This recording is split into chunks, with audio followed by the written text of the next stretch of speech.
ॐ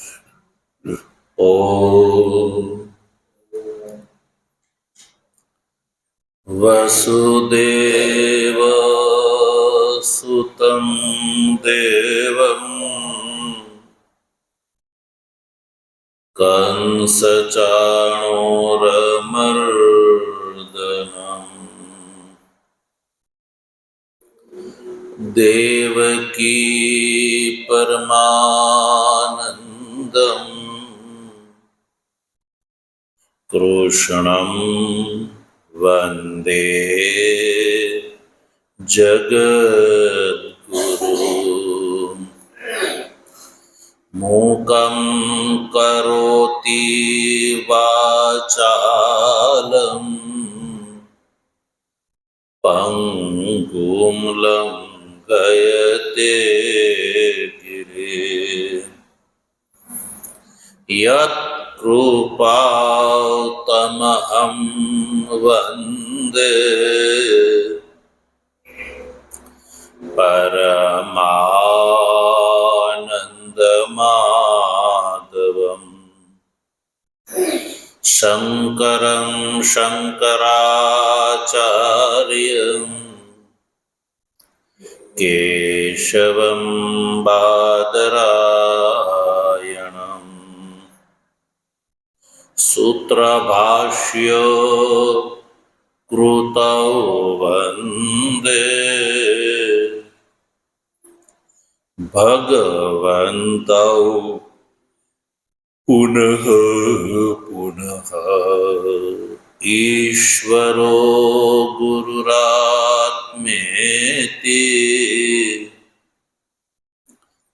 मूर्तिभेद विभागिने व्योमवद् व्याप्तदेहाय दक्षिणामूर्तये नमः। ॐ शान्तिः शान्तिः शान्तिः।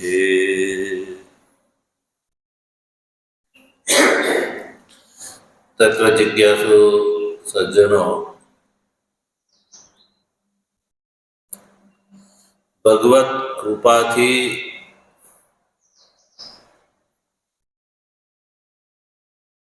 स्वाध्यायात्मक प्रवचन श्रृंखलाમાં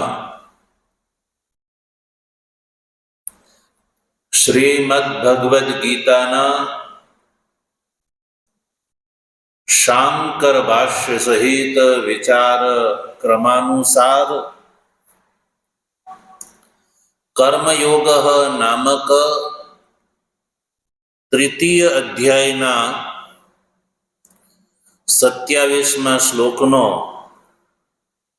આપણે ગઈકાલે વિચાર કરી રહ્યા હતા.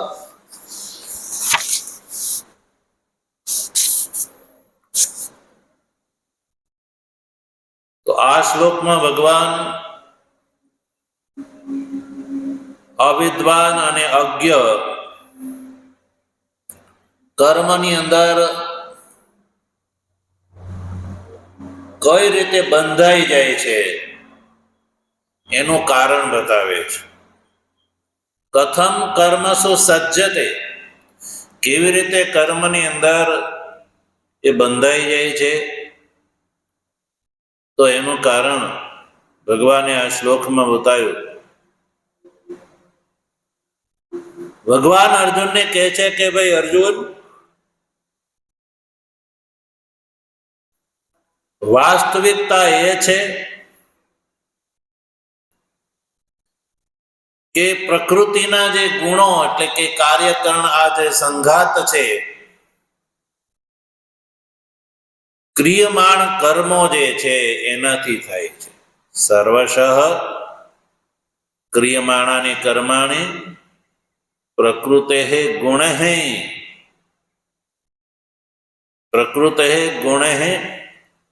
કર્માણી ક્રિયમાણાની. કર્મો છે એ દેહ ઇન્દ્રિયો દ્વારા થાય છે. શેના દ્વારા થાય છે? દેહ ઇન્દ્રિય દ્વારા થાય છે.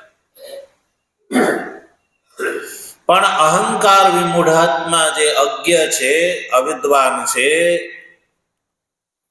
એ અહમ કરતા ઇતિ મન્યતે, આત્માને કરતા માને છે, પોતાની એની સાથે જોડી દે છે, હું કરું છું એવું માને છે. સજ્જનો, એટલે એ કર્મ ની અંદર એ એટલે બંધાઈ જાય છે.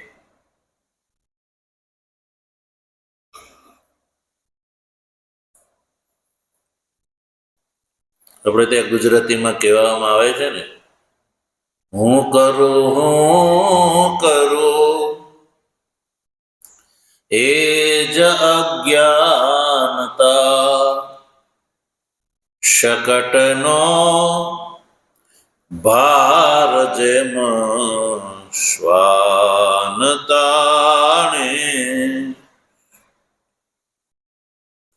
શકટ એટલે ગાડું, ગાડાની નીચે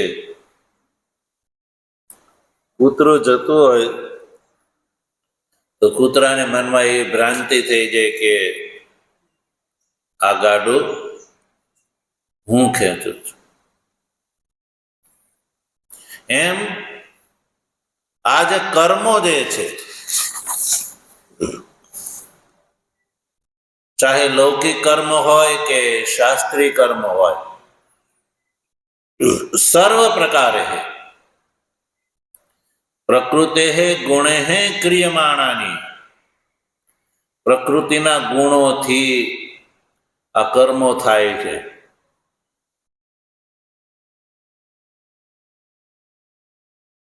પ્રકૃતે ગુણે, ગુણનો અર્થ છે વિકાર, અર્થાત પ્રકૃતિથી ઉત્પન્ન જે કાર્ય અને કરણ રૂપ જે આ વિકાર છે, શરીર છે, એનાથી સજ્જનો કર્મો થાય છે. પણ જે અહંકાર વિમૂઢાત્મા છે, અજ્ઞાની છે, અજ્ઞ છે, એ હું કરું છું એવું માને છે. જો અહંકાર વિમૂઢાત્મા એટલે શું? ભગવાન શ્રી કૃષ્ણએ અહીંયા અજ્ઞ અને અવિદ્વાનના માટે અહંકાર વિમૂઢાત્મા એવા શબ્દનો પ્રયોગ કર્યો. જો ભાષ્યકાર અહંકાર વિમૂઢાત્મા એ જે પદ છે એનો અર્થ કરે છે. કોને કહેવામાં આવે? અહંકાર વિમૂઢાત્મા એ કોની સંજ્ઞા છે? કોના માટે આ શબ્દ પ્રયોગ કરાય? તો જો કહ્યું કાર્યકરણ સંઘાતે આત્મ પ્રત્યય અહંકાર તેન વિવિધમ નાનાવિધમ મૂઢ આત્મા અંતકરણ યસ્ય સો અયમ અહંકાર વિમૂઢાત્મા. આ અહંકાર વિમૂઢાત્માનો અર્થ કર્યો. તો પહેલા અહંકાર શું છે એ બતાવી દો. અહંકારનો અર્થ કર્યો. અહંકાર એટલે શું? તો કયું કાર્યકરણ સંઘાતે આત્મ પ્રત્યય અહંકાર. અર્થાત કે આ જે કાર્યકરણ સંઘાત છે ને, એટલે કે દેહ અને ઇન્દ્રિયો જે છે ને, સ્થૂળ દેહ અને સૂક્ષ્મ દેહ. કાર્યકરણ સંઘાતનો અર્થ છે સ્થૂળ દેહ અને સૂક્ષ્મ દેહ. આ બંનેને એક સાથે કાર્યકરણ સંઘાત એવું શાસ્ત્રીય ભાષામાં કહેવામાં આવે છે.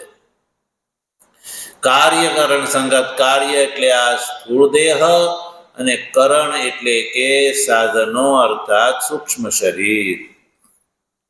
તો એની અંદર આત્મ પ્રત્યય, આત્મ પ્રત્યય એટલે આ આત્મા છે એવા પ્રકારની ભ્રાંતિ, એને કહેવામાં આવે છે અહંકાર. તો પેલા અહંકારને સમજી લો કે કાર્યકરણ સંઘાતની અંદર જેને આત્મબુદ્ધિ છે, એટલે કે આ કાર્યકરણ સંઘાત એ જ આત્મા છે એવું માનીને જે ચાલે છે, તો એનું જ નામ છે અહંકાર છે. કાર્યકરણ સંઘાતની અંદર આત્મ પ્રત્યય એટલે આત્મબુદ્ધિ હોવી એનું નામ છે અહંકાર, અને એનાથી વિમૂઢાત્મા થયો છે. તેન તેન એટલે અહંકાર દ્વારા. વિમૂઢ વિમૂઢ છે આત્મા. વિમૂઢમાં વી જે ઉપસર્ગ છે એ વી ઉપસર્ગનો અર્થ છે વિવિધમ નાનાવિધમ મૂઢ. તો શબ્દ છે વિમૂઢ. કાર્ય અહંકાર વિમૂઢાત્મા છે ને, એમાં વિમૂઢ શબ્દનો અર્થ છે વી ઉપસર્ગનો અર્થ છે વિવિધમ. વિવિધમ એટલે શું? તો કયું? નાનાવિધમ. નાનાવિધમ એ વિવિધમ શબ્દનો અર્થ છે. વિવિધમ એટલે નાનાવિધમ, અનેક પ્રકારથી મૂઢ છે. નાના એટલે અનેક, વિધ એટલે પ્રકાર, નાના એટલે અનેક, અને વિધમનો અર્થ છે પ્રકાર. એટલે તેન એટલે આ અહંકારના કારણે અનેક પ્રકારથી મૂઢ છે આત્મા. આત્માનો અર્થ છે અંતઃકરણ. અહંકાર વિમૂઢાત્મા, આ પદની અંદર આત્મા પદ જે તમને સંભળાય છે એ આત્માનો અર્થ છે અંતઃકરણ. યસ્ય જેનું, સો અયમ એવા વ્યક્તિને કહેવામાં આવે અહંકાર વિમૂઢાત્મા. એટલે કે કાર્યકરણ સંઘાતની અંદર આત્મબુદ્ધિના કારણે એ અહંકારી છે, અને એના કારણે જ અનેક પ્રકારથી મૂઢ એટલે મોહિત થયું છે જેનું અંતઃકરણ. એવા વ્યક્તિને કહેવામાં આવે છે અહંકાર વિમૂઢાત્મા. તો ભાઈ અહંકાર જે છે કાર્યકરણ સંઘાત જે છે એ અનાત્મા છે કે આત્મા છે? બોલો. કાર્યકરણ સંઘાત શું છે? અનાત્મા છે. તો અનાત્માની અંદર અહમ બુદ્ધિ, અનાત્માની અંદર આત્મબુદ્ધિ, એને કહેવામાં આવે છે અહંકાર. અનાત્માની અહમ ઇતિ યહ પ્રત્યય, અનાત્માની અંદર આત્મ પ્રત્યયને કહેવામાં આવે છે અહંકાર. તો સજ્જનો, ભાષ્યકાર જ્યારે અહીંયા એવું કહે છે કે અનાત્માની અંદર અહમ બુદ્ધિ, એનું નામ છે અહંકાર. એનું નામ છે અહંકાર. અહંકાર શબ્દનો પ્રયોગ જ અહીંયા કરવામાં આવે છે કે જ્યાં અનાત્માની અંદર અહમ બુદ્ધિ હોય એવા પ્રત્યયને અહંકાર પ્રત્યય કહેવામાં આવે છે. કેવો? અહંકાર પ્રત્યય. તો એનાથી એક વાત એ સૂચિત થાય છે સજ્જનો કે બ્રહ્મની અંદર જે આત્મબુદ્ધિ છે ને એ અહંકાર નથી. બ્રહ્મની અંદર આત્મબુદ્ધિ થવી એ અહંકાર નથી, એ તો પોતાનું સ્વરૂપ છે. પોતાના સ્વરૂપની અંદર આત્મબુદ્ધિ થવી એ અહંકાર પ્રત્યે કહેવાતો નથી, કારણ કે એ તો સ્વરૂપ જ છે. એ તો પોતાનું આત્મ સ્વરૂપ છે. પોતાના આત્મ સ્વરૂપને આત્મરૂપથી ઓળખવું એ અહંકાર નથી. સારું, ચાલો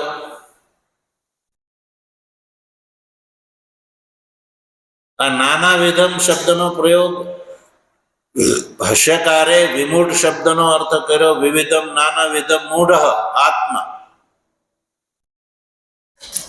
તો નાનાવિધમ એટલે કે ભિન્ન ભિન્ન પ્રકારથી જે આત્મબુદ્ધિ થવી.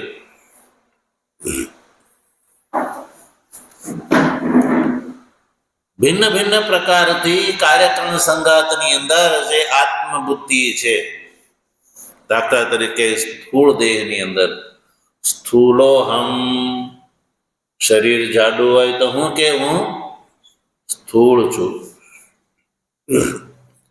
ઇન્દ્રિય વૃકણ હોય, ચક્ષુરાદિથી વૃકણ હોય તો શું કે કાણો હમ, હું કાણો છું.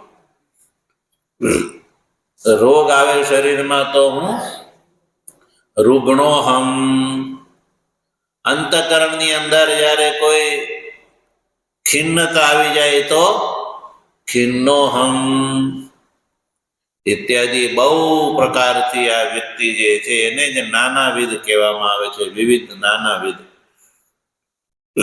મૂઢ છે અને મોહને પ્રાપ્ત છે. મૂઢનો અર્થ છે મોહ. મોહને પ્રાપ્ત છે એવા વ્યક્તિને કહેવામાં આવે છે અહંકાર વિમૂઢાત્મા. એટલે કહ્યું કે કાર્યકરણ ધર્મ, કાર્યકરણ અભિમાની. અહંકાર વિમૂઢાત્માનો અર્થ છે કાર્યકરણ ધર્મ. અહંકાર વિમૂઢાત્મા આ પદની અંદર આવેલા પદોનો પહેલા અર્થ કર્યો, પછી ભાષ્યકાર અહંકાર વિમૂઢાત્મા જે છે એ પદનો સીધો અર્થ કરે છે કાર્યકરણ ધર્મ. અહંકાર વિમૂઢાત્મા અર્થાત કી કાર્યકરણ ધર્મ ઇતિ. કાર્યકરણ ધર્મ એટલે કાર્ય અને કરણગત જે ધર્માન આત્મની અધ્યસ્થવાન. કાર્ય અને કરણગત જે ધર્મો છે એને આત્માની અંદર જે અધ્યસ્ત કરીને સમજે છે એવા વ્યક્તિને કાર્યકરણ ધર્મ કહેવામાં આવે છે.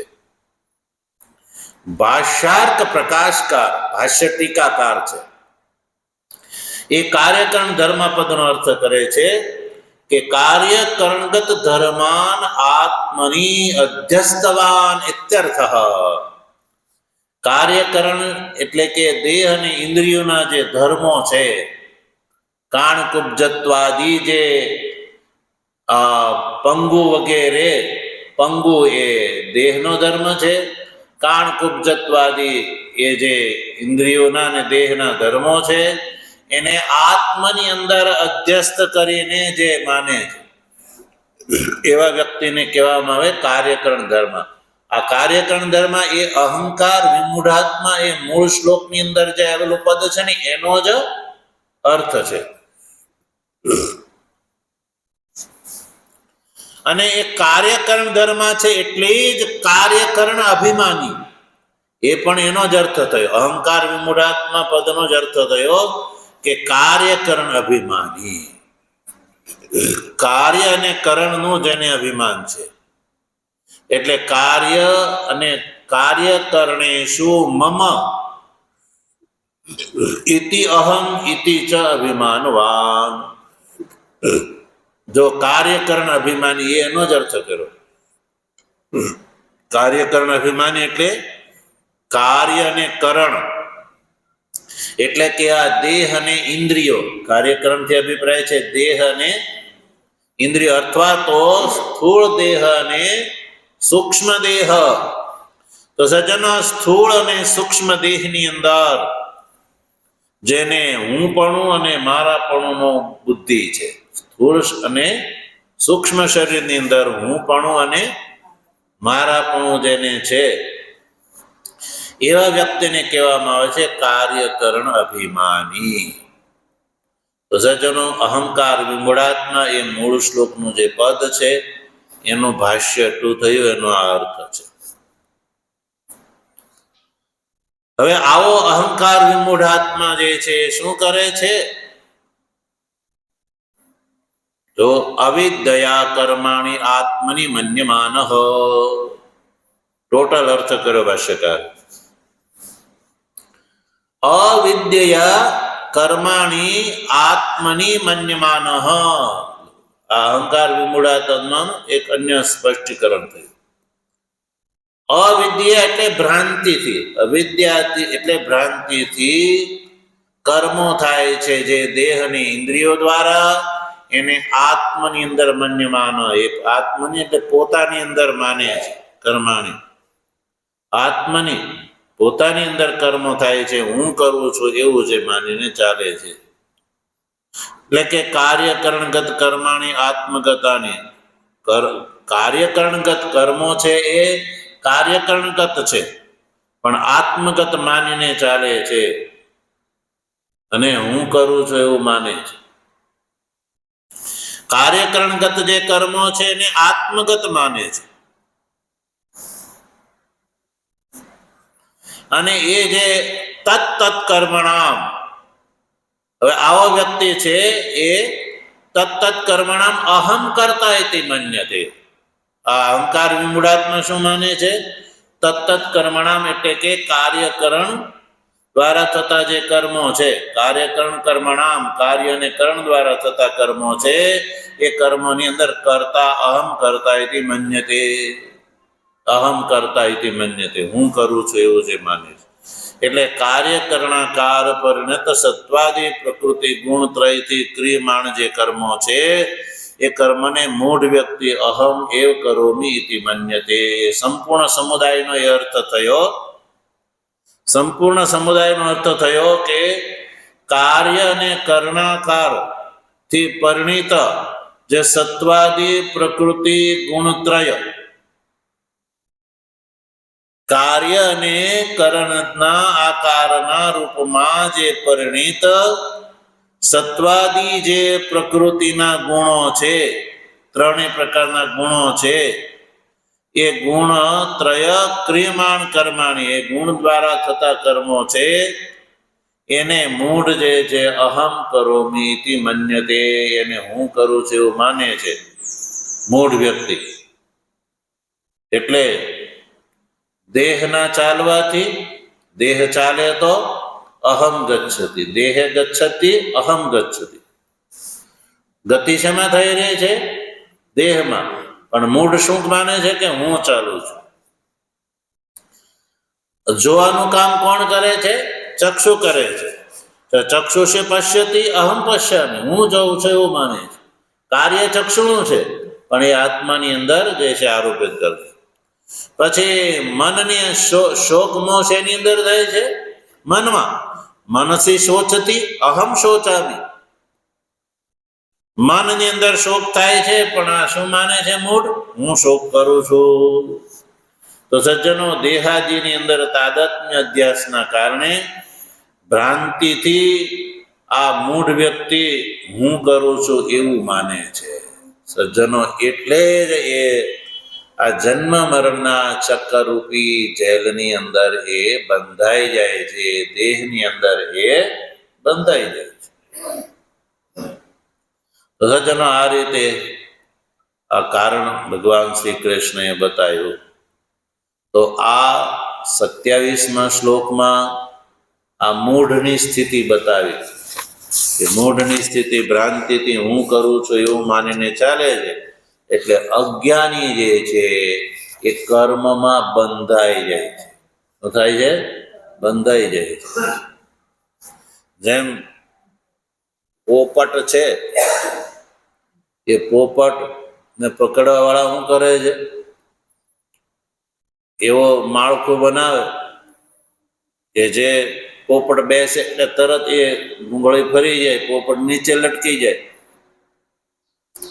પકડી રાખ્યું છે પોપટે, પણ પોપટને એમ થાય કે મને કોઈએ પકડ્યો છે. એટલે પોપટને પકડવા વાળા જે પારઘી હોય એ તરત એને પકડી લે છે. એવી જ રીતે આ જે મૂઢ છે એ આ કાર્યકરણ સંઘાત દ્વારા થતા કર્મોને ભ્રાંતિથી હું કરું છું એવું માને છે. એટલે એ બંધાઈ જાય છે, સંસારની અંદર એ બંધાઈ જાય છે. હવે ભગવાન વિદ્વાનની વાત કરે છે.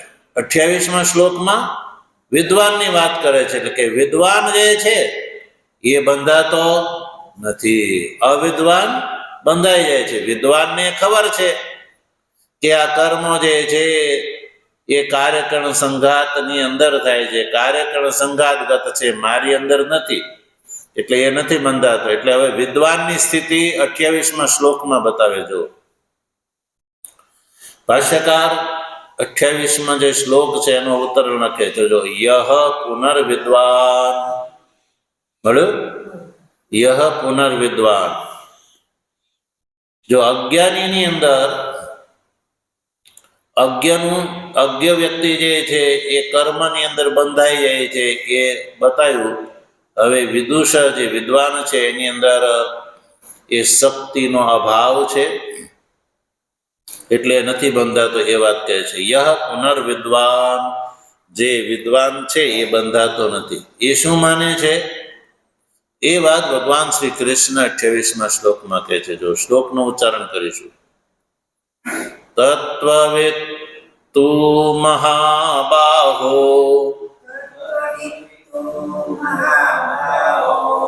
ગુણ કર્મ વિભાગયો ગુણા ગુણેષુ વર્તન્ત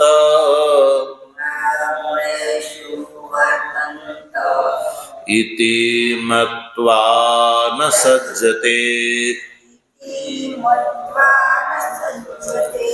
તત્વવિત્તુ મહાબાહો ગુણ કર્મ વિભાગયો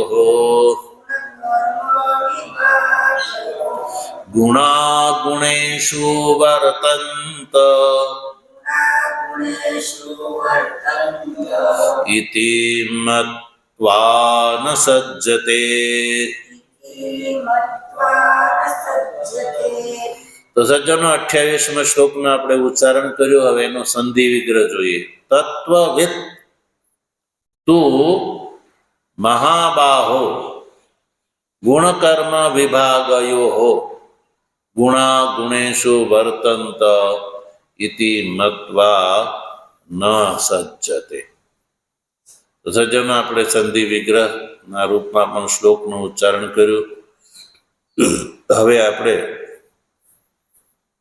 એને વાક્યક્રમમાં બોલીશું. વાક્યક્રમમાં તો વાક્યક્રમમાં સૌ પ્રથમ આ શ્લોકમાં ભગવાન શ્રી કૃષ્ણ અર્જુનને માટે એક સંબોધનનો પ્રયોગ કરે છે. મહાબાહો. મહાબાહો એ અર્જુનના માટે ભગવાન શ્રી કૃષ્ણએ સંબોધન કર્યું છે, એટલે એને પહેલા બોલીશું. બોલો, હે મહાબાહો ગુણ કર્મ વિભાગયો તત્વવિત્તુ ગુણા ગુણેષુ વર્તન્તે ઇતિ મત્વા ન સજ્જતે. જો અર્જુન પૂછે કે ભગવાન વિદ્વાન કેમ નહીં કર્મની અંદર બંધાતો હોય, સંસારમાં કેમ નહીં બંધાતો હોય, અવિદ્વાન સંસારમાં કેમ બંધાઈ જાય છે ને વિદ્વાન કેમ નથી બંધાતો? તો અવિદ્વાન કેમ બંધાઈ જાય છે એ આપણે જાણી ચૂક્યા. કારણ કે દેહેન્દ્રિયો દ્વારા થતા કર્મોને મારા હું કરું છું એવું માને છે. અને હવે વિદ્વાનની સ્થિતિ બતાવે છે. જો વિદ્વાન કહે છે કે હે મહાબાહો, એટલે કે હે અર્જુન, ગુણ કર્મ વિભાગયો તત્વવિત્, ગુણ અને કર્મના વિભાગને જાણવા વાળો. ગુણ કર્મ વિભાગયો તત્વવિત્ એટલે કે ગુણ અને કર્મના વિભાગ જે છે એને જે જાણવા વાળો. ગુણ કર્મ વિભાગયો તત્વવિત્, ગુણ અને કર્મના જે વિભાગને વાસ્તવિક રૂપથી જે જાણે છે એવો જે તત્વવિદ એ શું માને છે? ગુણા ગુણેષુ વર્તન્તે એવું માને છે. તત્વવિદ શું કહે છે? ગુણા ગુણેષુ વર્તન્તે, હું એમાં કઈ આવતો નથી. ગુણા ગુણેષુ વર્તન્તે ઇતિ મત્વા, આવું માનીને ન સજ્જતે, એમાં કર્મમાં સક્ત થતો નથી, બંધાતો નથી. એ હું માને છે? ગુણા ગુણેષુ વર્તન્તે, ગુણો જ ગુણની અંદર વર્તન કરે છે. મારે આત્માની એની સાથે કોઈ મતલબ નથી, એવી એની બુદ્ધિ છે સજ્જન. એટલે જો હવે આ વાક્યમાં આપણે સમજ્યા ને, વાક્ય અનુસાર આપણે અર્થ કરીએ. મહાબાહો જે છે એ અર્જુનને માટે સંબોધન છે. હે મહાબાહો ગુણ કર્મ વિભાગયો. જો ભાષ્યકાર ગુણ કર્મ વિભાગયોનો અર્થ કરે છે ગુણ વિભાગસ્ય કર્મ વિભાગસ્ય ચ તત્વવિદ. ગુણનો વિભાગ અને કર્મના વિભાગને જે જાણે છે એને ગુણ કર્મ વિભાગયો તત્વવિદ એવું કહેવામાં આવે છે. તત્વવિદ. હવે અહીંયા જે તત્વવિદ શબ્દનો પ્રયોગ છે ને એમાં તત્વ શબ્દથી અભિપ્રાય છે ગુણ અને કર્મના વિભાગના તત્વને જે જાણે છે એ તત્વવિદ અભિપ્રાય છે અહીંથી. એટલે પ્રશ્નપૂર્વક જો પૂછું, કસ્ય તત્વવિદ, કસ્ય તત્વવિદ જે છે, તત્વ જે છે તત્વને યથાર્થ રૂપથી જે જાણે છે એ વ્યુત્પત્તિથી તત્વવિદ કહેવામાં આવે છે. તું શબ્દથી તત્વવિદનું સ્વરૂપ પ્રશ્નપૂર્વક પૂછે છે. કસ્ય તત્વવિદ, કોનો તત્વવિદ? તત્વ શબ્દનો અર્થ જે છે યથાત્મ, તત્વનો અર્થ છે યથાર્થ સ્વરૂપ. તો ગુણ અને કર્મના વિભાગને જાણવા વાળાને પણ તત્વવિદ કહેવામાં આવે છે, કારણ કે ગુણ અને કર્મનું વાસ્તવિક સ્વરૂપ જાણવું હોય અને ગુણ અને કર્મનું વાસ્તવિક તત્વ, ગુણ અને કર્મનું વાસ્તવિક તત્વ શું છે એ જાણે છે, એટલે એને તત્વવિદ અહીંયા કહ્યો છે. તત્વવિદથી બ્રહ્મવિદ શબ્દ અર્થ નથી ગણવાનો. તત્વવિદનો અર્થ અહીંયા બ્રહ્મવિદ નહીં, પણ ગુણ અને કર્મના યથાર્થ સ્વરૂપને જાણે છે એવો વ્યક્તિ, એ અહીંયા તત્વવિદથી અભિપ્રાય છે. એટલે ગુણ અને કર્મનો, ગુણનો વિભાગ અને કર્મનો વિભાગ, ગુણનો વિભાગ અને કર્મનો જે વિભાગ છે એને જે એની જે યથાર્થતાને જાણે છે, તો એવો વ્યક્તિ શું કહે છે? ગુણા ગુણેશુ વર્તન્તે. ગુણ એને કરણાત્મકો જે છે, કરણ વગેરે, ગુણેશુ એટલે વિષયાત્મક ગુણ, ઇન્દ્રિયો જે છે એ વિષયોની અંદર વર્તન કરે છે. ન આત્મા, આત્મા એની અંદર ક્યાંય સતત હતો ઇતિમત્વ, આવું માનવાના કારણે જ્ઞાની છે ન સજ્જતે, એટલે સપ્તિમ ન કરોતી, એ બંધાતો. તો સજ્જનો, આ આપણે 28મા શ્લોકનો પણ ભાષ્યમાં કોઈ વિશેષ છે નહીં, સીધો શ્લોકનો અર્થ છે. એટલે અર્થ આપણે સમજી ચૂક્યા, વિશેષ વાત છે, ભગવત કૃપાથી આગળ એનો વિચાર કરીશું. ઓમ વસુદેવ સુતમ દેવમ કંસચાણૂરમર્દનમ દેવકી પરમાનંદમ કૃષ્ણં વંદે જગદ્ગુરુ મૂકં કરોતિ વાચાલં પંગું લંઘયતે ગિરિં યત્કૃપા તમહં વંદે પરમાનંદમાધવં શંકરં શંકરાચાર્યં કેશવં બાદરાયણં સૂત્રભાષ્ય કૃતૌ વંદે ભગવन्तૌ પુનઃ પુનઃ ઈશ્વરો ગુરુરાત્મેતિ મૂર્તિભેદ વિભાગિને વ્યોમવદ્વ્યાપ્ત દેહાય દક્ષિણામૂર્તયે નમઃ. ઓમ શાંતિ શાંતિ શાંતિ. સદ્ગુરુદેવ